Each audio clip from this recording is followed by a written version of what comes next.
ahalka halkaan maanta isugu yimid muujinaya dareenkooda ku aadan wixii ka dhacay 25 November 2021 magaalada Dhuusamareeb oo ahay boob qaawan boob aan kastuuma ku harsanayn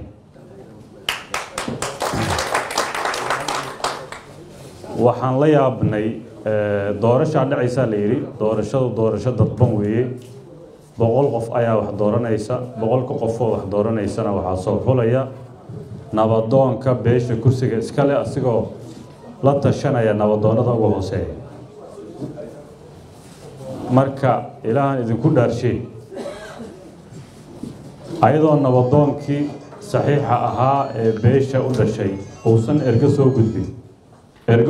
gudbin oo asigii laga tagay oo ergadii oo diyaariyay laga tagay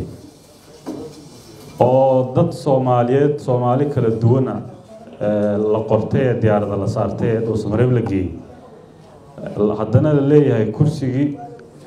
beesha tan waa la soo doortay ihaana ka weyn iyo karaamo ka weyn iyo karaamo dil ka weyn anuguma ogi waa wixii laga dheedhi lahaa waxaan idinku baaqayaa ahalka inaad arrinkaas ka dheedhisaan arrinku maanta ma joogo xildhibaan la helay iyo xildhibaan la waayay ma joogo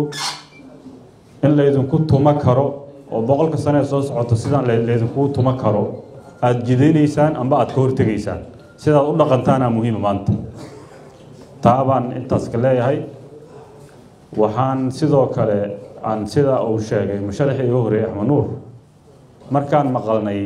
oon xaqiiqsanay boobka inta la eg ee lagu kacayo annagu safara ayaa qaarkeen galay meeshii kursiga ila ayaan tagnay waxaan soo xaqiijinay boobka iyo sida loo boobayo kursiga iyo dadka boobaya waxaad aragteen inaan media ka hadalnay dadkii si kooban iyo si guudba waa ula hadalnay wixii aan ka digaynana way dhaceen oo ahaa boobkii iyo kufsiga aad maqlaysaan kufsiga kaliya looma adeegsado waxa u taqaanaan wax kaste xun ee si qaldan lagu qaatay baa la yiraahdaa kufsi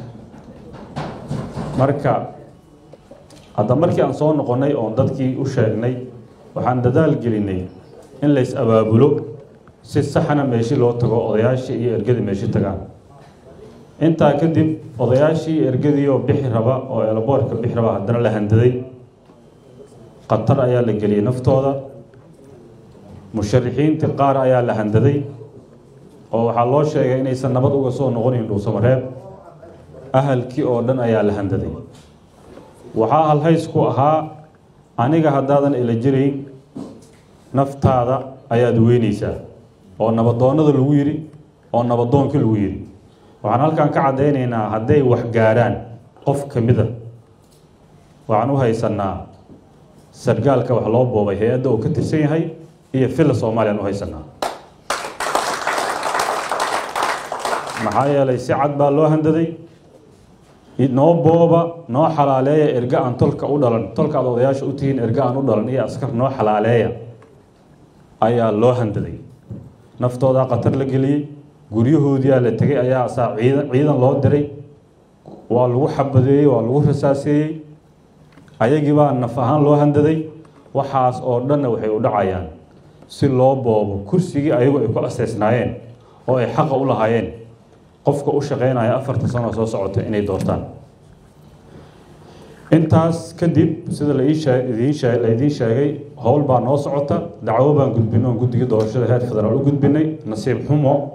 guddiga heer federaal asna wuxuu isku bedelay askar taliska nabadgelyada laga xukumo macal gudoomiyahoodii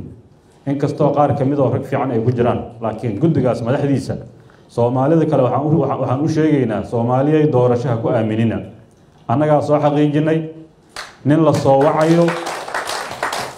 annagoo la fadhinana waa la soo wacay markii guddigu inta go'aan gaareen warqadii qorir habeen joojinta kursigana waa la soo wacay jooji baa la yiri haddii ama safiir loo ballan qaaday ama qarash waxaan idin sheegaynaa kursiga ninka meesha jooga wuxuu ka amar qaataa taliska nabadgelyada Soomaaliya taliskuna waa ogtihiin meesha ka amar qaataa waa ogtihiin waxaan rabnaa markii aan halkaan u sheegno dadka Soomaaliyeed naga dambeeya la boobi doono waan u digaynaa guddiga sharafta leh ee guddiga doorashada ee akhyaarta fiican ku jiraan ee na soo dhaweeyay nala shaqeey waa idinka ognaha qalbiga waa idin mahad celinayna laakiin gudoomiye ma haysataa inta kadib maxaa nala gudboon waxaa nala gudboon shucuurkeena in la muujiyo shucuurka aad bay muhiim u tahay maanta hawsha ka bilaabanaysa inay socotaa la rabaa inaan leedin dhici karin inaad u sheegtaan la rabaa Soomaali kuwa hamiyay oo inay dhici karaan hamiyay inaad u sheegtiin la rabaa kuwa ahalkiina idin kamid ah sanuudu qaaday maxaan ku iraahdaa kursigiina waxa aan macnaha lahayn dhaafsaday saad ula dhaqmi lahaydeen inaad ka tashatiin la rabaa waa idin xumeeyeen si akhlaaq darra oo aan ahalnimada ka baxsan ayay idin mateleen waxay goobjoog iyo marqaati ka noqdeen dhaci kursigiina lagu dhacayay oo beelo Soomaaliyeed kale lagu siinaayay maxaa yeelay kursiga maanta hadii dadka aad sheegteen oo beeshaan ay u codeeyeen xaqay biri ku yeelan karaan adilay keensan karaan coday iska duubi karaan video iska duubi karaan kursiga adunku ma lihidin baa leedahay dhihi karaa xataa qatarta oo kursiga ku jiro waxaan rabaa marka inaad howlihiina wadaan howlihii sharcigana waa wadaynaa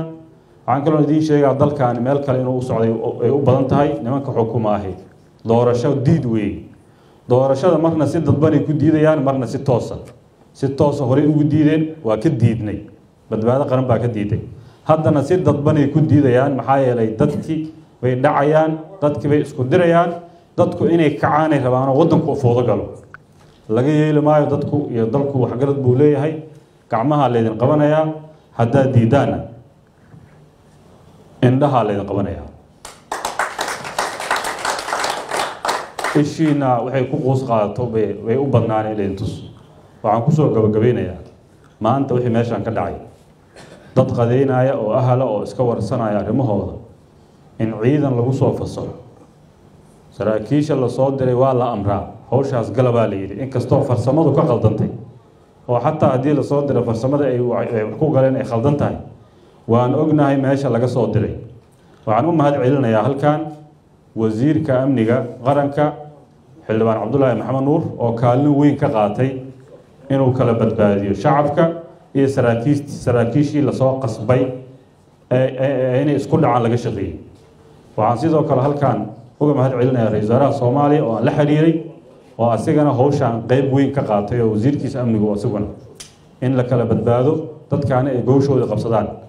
waan idin ognahay dawladuna waa taa dawladda hadii ra'iisul wasaaraha qaranka uu ogol yahay kulankeena oo wasiirkiina amniga uu ogol yahay oo taliyihii booliiska oo la hadalna uu ogol yahay oo taliyihii gobolka Banaadir uu ogol yahay saraakiisha hoose in filla Soomaaliya ay soo wacdo oo taliye saldhig ay soo wacdo ay tiraa beesha halka ku shiraysa qatar geli waxaad ka fahmi kartaan dalkan meesha uu socdo qatarta dalkan ku jiro iyo fawdada iyo commander orderkii oo khaldamay bay ku tusaysaa maxaa madaxweyne iyo taliye saldhig isku geeyay saraakiisha qaar waxay dhaheen madaxweynaha soo wacay qaar kale waxay ugu dhaheen la taliyaha amniga qaranka madaxweynaha soo wacay maxaa u geeyay intee saraak wadankiyaad fahmaysaan meesha laga khaldayo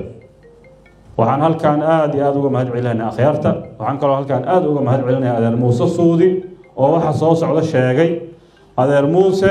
hawshaadi hadday bilaabatay soo fariiso aad iyo aad baad u mahadsantihiin. Assalaamu calaykum waraxmatullaahi wabarakaatuh.